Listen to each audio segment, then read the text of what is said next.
Halo, assalamualaikum warahmatullahi wabarakatuh. Selamat pagi, dulur-dulur, rekan-rekan yang berbahagia, teman-teman yang sudah menyaksikan vlog di pagi hari. Nah, ini masih kita di jalan-jalan desa. Ini lokasinya sih di Gedang Sewu. Nah, nanti kita ini perjalanan setelah dari Alfat. Nah, kita keluar dari Alfat Pare Gedang Sewu. Nah, ini mau menuju Sambirejo, biasanya lewat desa-desa ini. Nama desanya kayak ini Gedang Sewu, tapi kurang begitu paham. Ini masih dekat di Gedang Sewu ini. Oke, apa kabarnya dulu-dulu semua? Semoga diberi kesehatan, keselamatan, dan kebahagiaan.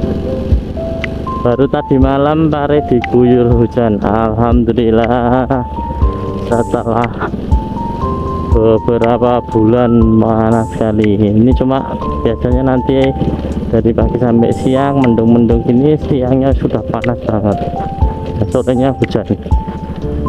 Tadi malam hujannya cukup deras, tapi di arah, katanya informasi di arah Sambirejo ke sana cuma gerimis tipis, tapi di Pare hujan deras. Nah, ini kita melewati lahan di persawahan menuju ke daerah Talun.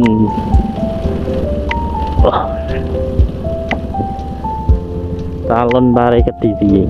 Nah, ini suasana pagi di desa. Cukup AC ya teman-teman. Mungkin ada yang pernah lewat sini, mohon di komen. Nah, ini tanaman ketela segini luasnya, alhamdulillah, seger-seger. Ini kita lihat komoditas di pertanian di Pare Kediri. Nah, ini banyak somel atau penggergaji kayu. Karena di lurus sawah, kita belok ke kanan. Ke kanan.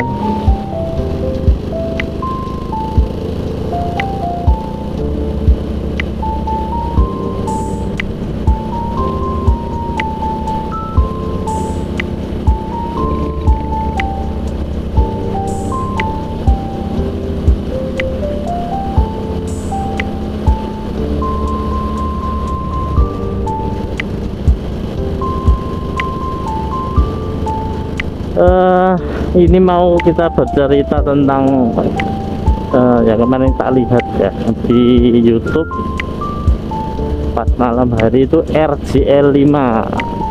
Di situ dikisahkan, serem juga ya, cerita-cerita tentang horor yang dulu pernah kalau masih di Jawa Tengah, di Klaten itu dengerinnya lewat radio. Itu lebih serem juga karena memang hanya suaranya saja yang kedengaran, tapi ini diceritakan dan diilustrasikan lewat gambar yang hampir dimiripkan dengan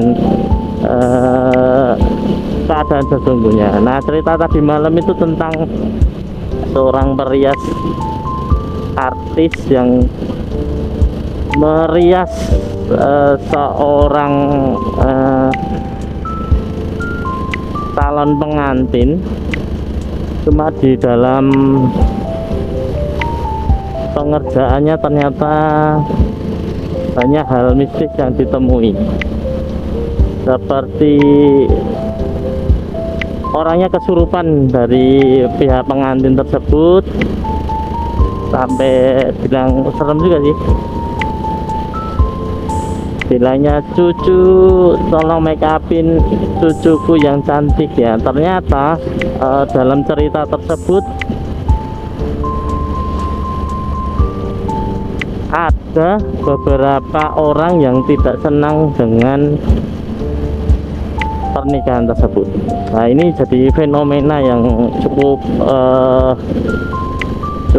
banyak ya di Jawa Tengah. Ya mungkin percaya nggak percaya, tapi memang hal gaib itu memang ada. Jadi kalau sebelumnya itu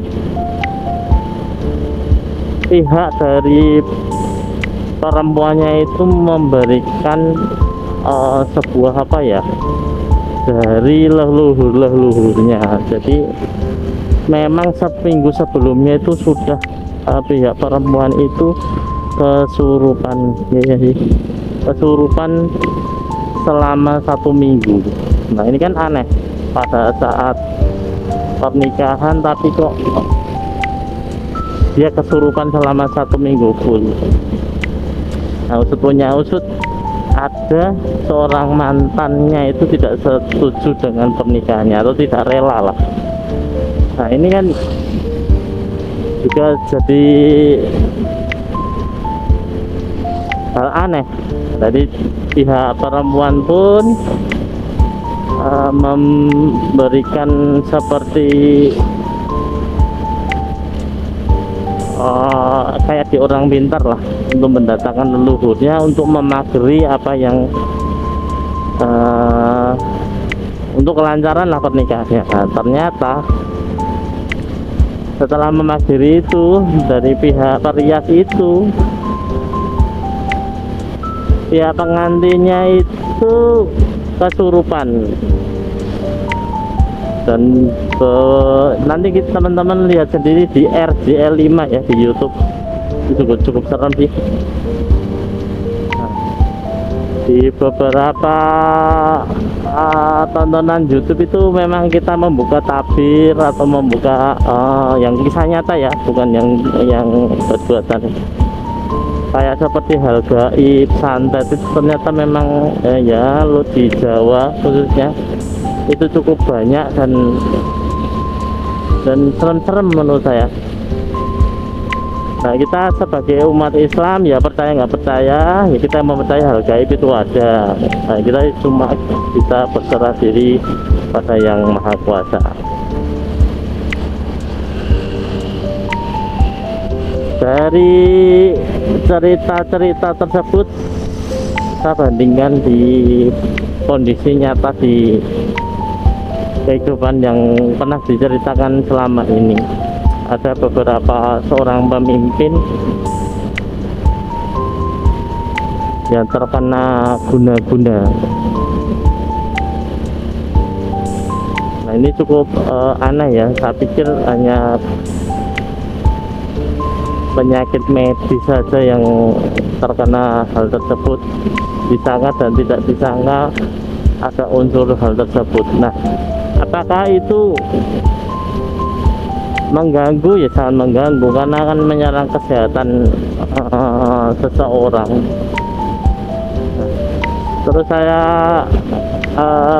korelasikan, apakah seorang pemimpin itu harus mempunyai tameng dalam artian itu punya pegangan untuk hal-hal tidak terjadinya hal tersebut, kecuali memang dia sholat dan dia apakah semua orang pemimpin itu harus punya seperti itu?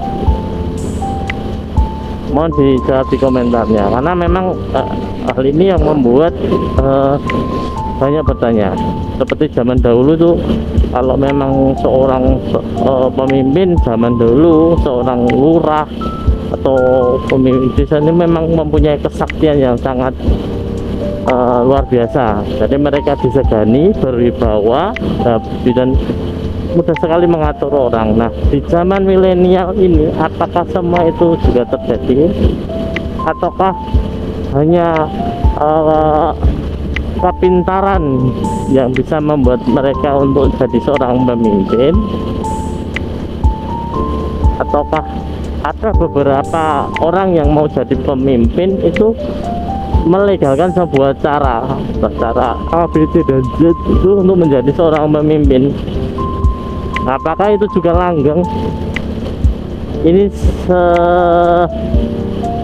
sepengetahuan kita ya, kita harus mulai membacanya seperti itu.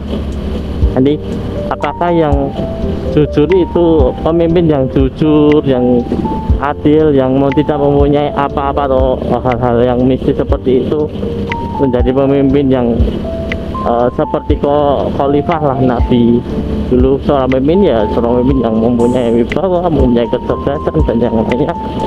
Apakah yang di Jawa ini seorang pemimpin itu juga seperti itu? Apakah dengan embel-embel? Ya kalau kamu seperti banyak orang yang bilang, kalau kamu mempunyai embel-embel ya nggak bisa jadi pemimpin.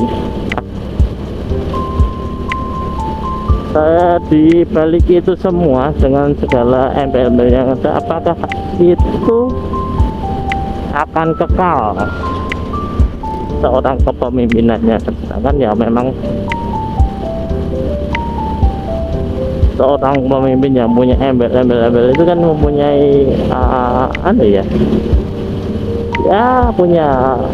punya strategi untuk menjadi seorang pemimpin dengan caranya dia sendiri, menurut dia paling benar, dan apa itu disetujui banyak orang ya kita nggak tahu. Ya ini jadi bahan renungan, ngomong ngalor ngidul. Yang penting semua teman-teman terhibur. Ini kita sudah melalui lampu merah Sambirejo. Saatnya kita bekerja. Saya bekerja di daerah di Sambirejo sini. Kita lanjut lagi vlog berikutnya. Assalamualaikum warahmatullahi wabarakatuh.